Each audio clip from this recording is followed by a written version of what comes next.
afternoon, everyone. Reporting live from News Channel 5, I have the pleasure of introducing you to historian Gwen Midlow and Professor Philip Morgan. They are here to debate the issue about whether African cultures are able to be recreated when they cross the Atlantic, or if this is just nonsense. To get a sense of what's going on, would one of you be able to give us some context about the slave trade system? Of course. Before the year 1820, almost 3 times as many Africans than Europeans crossed the Atlantic into the Americas. From this, the first mass market was created from all the slave-produced commodities that caused this economy to become so wealthy. Great. So my first question is wondering how it could be possible for these African slaves to have created their own societies using their culture when they were placed into a completely new world. Well, it's argued that the Europeans did not use any type of randomizing when bringing slaves over. Instead, they collected all their cargo from just 1 or 2 African ports, so these people were coming from the same place. These people were more likely to already have the same culture or to have even grown up together. This means that when they were finally dropped off, slaves on different haciendas probably only came from a few nationalities, so many slaves would not have had a hard time communicating with one another. Interesting. Dr. Morgan, can you tell me a little bit about your take on this and whether you agree or not? I can see where she's coming from, but it's important to look at how likely the slaves were actually able to have known one another and be able to communicate with each other. Sure, many slaves were placed in 1 or 2 ports in the Americas, but these coastlines where slaves were placed were known to become bigger and wider by hundreds of kilometers, making it more likely that these slaves were going to be more diverse than one thought.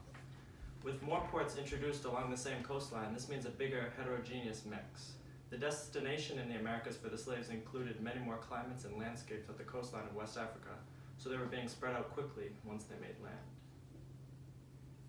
This made sense. But with having similar people on the ships, they could quickly gather together, and it was possible for groups to dominate over slave societies. They had common languages and cultures that allowed it to be possible to survive. They were then able to create communities, and their culture became most important to them as they started new lives. Take the Bambara, for example. They showed that they could come together as a group and take down some of the Europeans.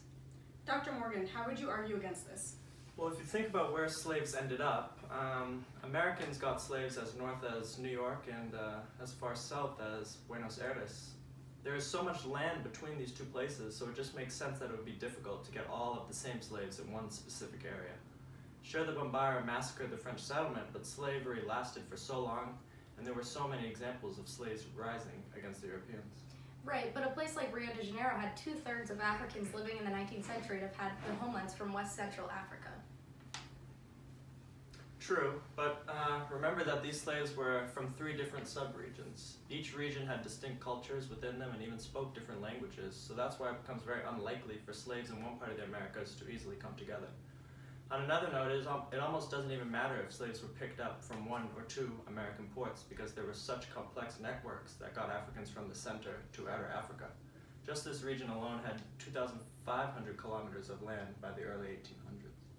Sounds like more research needs to be completed, but very interesting topic with compelling arguments on both sides.